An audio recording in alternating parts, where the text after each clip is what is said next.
तो बस यहाँ पे घूम कर आ गए थे, तो बस वही वाला रूटीन कि गर्म पानी जो है वो चढ़ाना है। और रात को जो है राजमा भी भिगो दिए थे, तो राजमा भी जो है मैंने सोचा चलो गर्म पानी होता है तब तक राजमा को भी उबलने के लिए चढ़ा देते हैं। और गर्म पानी थोड़ा मैं तेज़ करती हूँ, तो अगर मैं बंद भी कर दूँ और उसके बीच थोड़े से काम कर लूँ ना तो चलता है। तो बस यहाँ पे पानी डाल के कुकर में राजमा होते रहेंगे। साथ ही रात के जो बर्तन रखे थे धुले हुए, तो मैंने सोचा वो जगह पे लगा देती हूँ, तो वो जगह पे लगा दूँगी। और बस फिर मैंने सोचा प्यूरी भी बना लेती हूँ, उसके बाद ही गर्म पानी जो है वो पीऊँगी। तो बस 10 से 1 मिनट के बीच में ये काम हो जाता है। बस बर्तन लगाए और प्यूरी बनाई, टमाटर की 2-3 टमाटर की प्यूरी बना ली थी। राजमा की रेसिपी मैं आप लोगों को दे ही चुकी हूँ।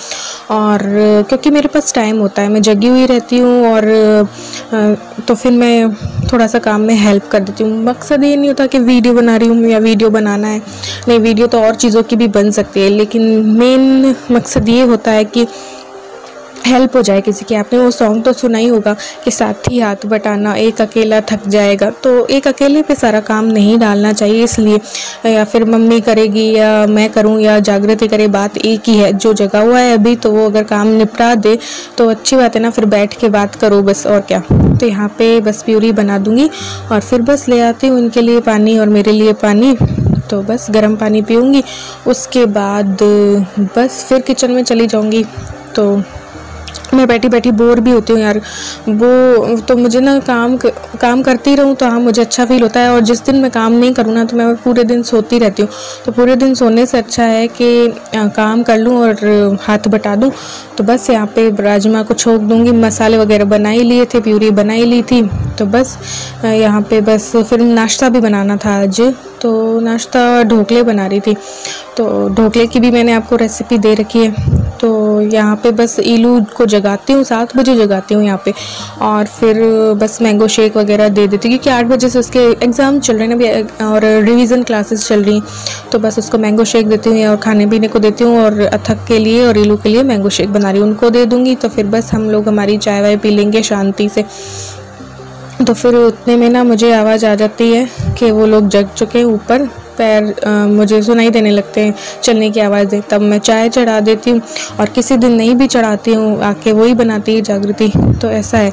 तो बस यहाँ पे चाय चढ़ाऊँगी और चाय खदकेगी, तब तक दूसरे काम हो जाएंगे। और यहाँ पे क्या कर रही हूँ, हाँ बस चाय पत्ती और ही डालूँगी चाय की। ये क्या डाल रही हूँ, हाँ चाय की पत्ती। और वो जो कुकर मैंने इडली कुकर चढ़ा रखा है ना, वो स्टीम जो है बनने के लिए चढ़ा रखा है, उसमें ढोकले बनाऊंगी। तो यहाँ पे ढोकले का घोल बना लिया था, ढोकले की रेसिपी भी मैंने आपको दे रखी है। तो यहाँ पे बस इनो डाला और थोड़ा सा पानी डाला और मिक्स करके और बस उसमें डाल दूंगी सांचे में। इडली वाला जो कुकर है ना, उसी में ढोकले बना रही हूँ। वैसे तो माइक्रोवेव में भी बन सकते हैं, लेकिन माइक्रोवेव के ऊपर ना कुछ सामान रखा था, तो मैंने कहा कौन हटाए। पिछली रात तो बाटी बनाई थी उसके माइक्रोवेव में।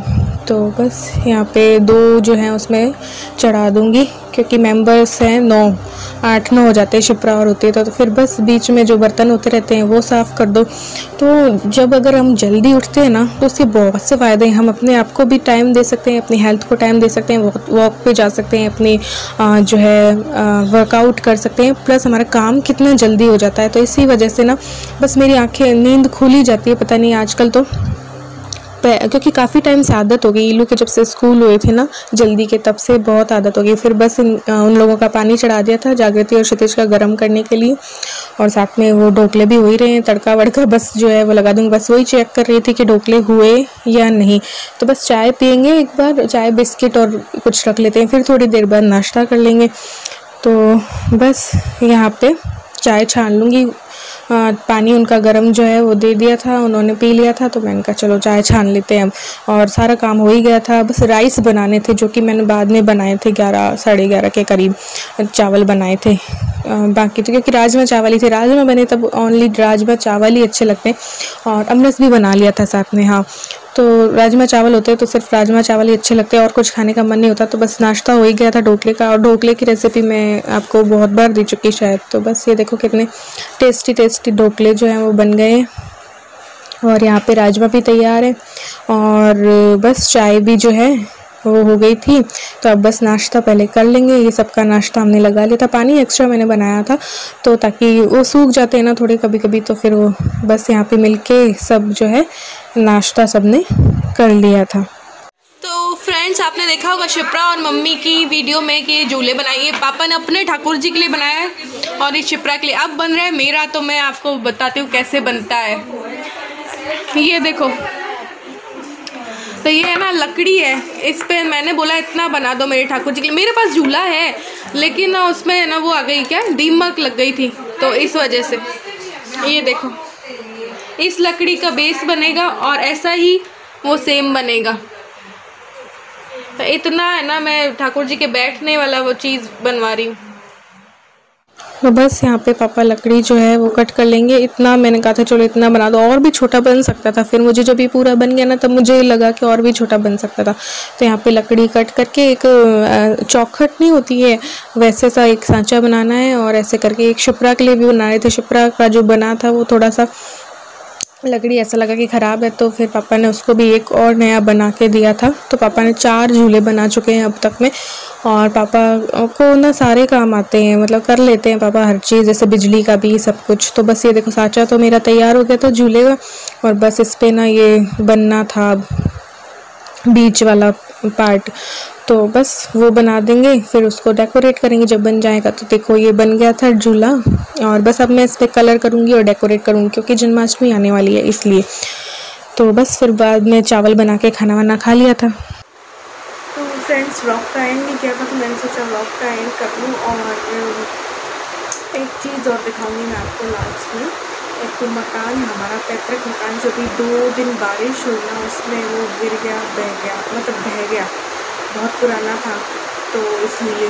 तो मैंने सोचा आप लोगों को भी दिखाती हूँ। वैसे तो वो अब हमारा नहीं रहा था, ख़रीद लिया था किसी ने, लेकिन वो ना मेरे परदादा जी का था और हम लोगों का बचपन वहाँ पे बीता था और बहुत सी यादें उससे जुड़ी हुई थी। तो बहुत दुख हुआ जब वो गिरा। एक तो फिर FB जब खुला तब उसकी फ़ोटो थी कि गोस्वामी चौक में सरदी जी, यानी मेरे दादाजी का नाम था शॉर्ट नेम, सरदी जी वाला जो मकान है वो गिर गया। उसको वैसे तो परदादाजी का था, उनके 8 बेटे थे, लेकिन मेरे दादाजी और वहाँ रहा करते थे तो हम लोग का वहाँ आना जाना था और बचपन की कई यादें जो है उससे जुड़ी हुई थी। तो मतलब बहुत पुराना होगा, मतलब 100 साल पुराना। तो हमारा जो मकान है वो बारिश में मतलब ढह गया, पुराना था, कोई ऐसे वो करवाया नहीं। जब बेच दिया गया था तो वो उनका हो गया था, कुछ सालों पहले बेच दिया था। तो 8 भाइयों का था ना, तो बेच दिया था तो फिर उसमें कोई रहा नहीं तो वो गिर गया। मतलब उसका वो भी नहीं करवाया होगा, मेंटेनेंस नहीं करवाया। तो जब देखा FB पे तो बहुत बहुत दुख हुआ। मतलब इतनी सारी यादें जुड़ी थी। जब हम छोटे थे तो वहाँ जाके रहा करते थे दादाजी के पास और खेला करते थे। सुबह से उठ के जो है देखा करते थे। वहाँ सिटी का माहौल कुछ अलग ही होता है। और आपको पता है ना, मुझे छोटी छोटी जगह सिटी और ऐसी चीज़ें बहुत पसंद है। तो मैं आपको एक पिक्चर दिखाऊंगी उसकी, मकान की। अभी जब शादी में, भाई की शादी में गए थे तब मैं और जो मेरी बुआ है वो याद कर रहे थे। उस मकान के जस्ट पास एक मंदिर है तो वहाँ पे गए थे, तो फिर उसको देख के याद कर रहे थे। तो अभी जैसे ही FB पे देखा तो बहुत दुख हुआ कि हमारा मकान जो है वो गिर गया है। मतलब अभी तक हम हमारा ही कहते हैं, हालांकि वो बेच दिया था लेकिन हम हमारा ही कहते हैं। दादाजी बहुत साल उसमें रहे, तो फिर वहाँ जाते भी थे, कोई श्राद्ध होता था या ऐसे ही बचपन में हम लोग भाई बहन दादाजी के पास चले जाया करते थे, फिर खेला करते थे और दादाजी से कहानियाँ सुना करते थे। वो सब यादें भी ना, मतलब सारी याद आ गई जब वो गिरा मकान। किसी ने पिक्चर डाली FB में कि ये मकान जो है गिर गया। बारिश कोई तेज़ ही हुई होगी, पता नहीं क्या हुआ कि परसों बारिश जब तेज़ हुई थी तो वो मकान गिर गया। तो अपना घर गिरना कितना वो बुरा लगता है ना। तो मैंने सोचा आप लोगों से भी शेयर करूं। वैसे तो कभी अगर होता हमारा तो मैं आप लोगों को दिखाती। बहुत छोटा सा था लेकिन अब था। पर दादाजी जो हमारे थे, मतलब उनका नाम था पंडित धनरूप जी।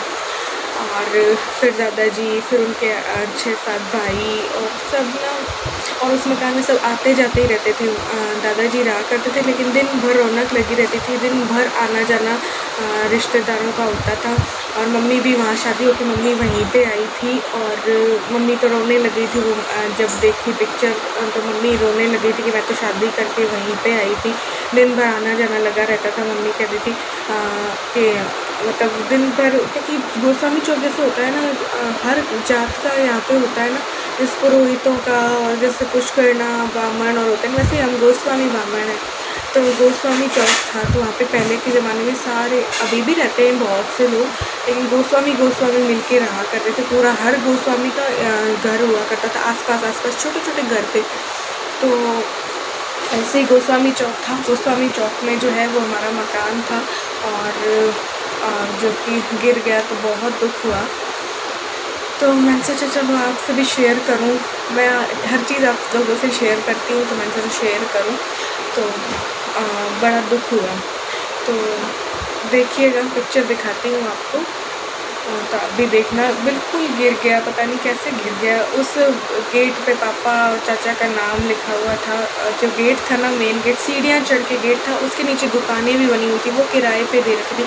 पास ही में कचौड़ी की दुकान थी, कचौड़ी, और नीचे दुकानें थी। और जो ऊपर चढ़ के जाते थे, जो मेन गेट था लकड़ी का था, बड़ा सा, उस पर लिखा हुआ था क्रांतिकारी। पापा और ना RSS औरों में थे, तो क्रांतिकारी सनत कुमार और आशुतोष ऐसे लिखा हुआ था।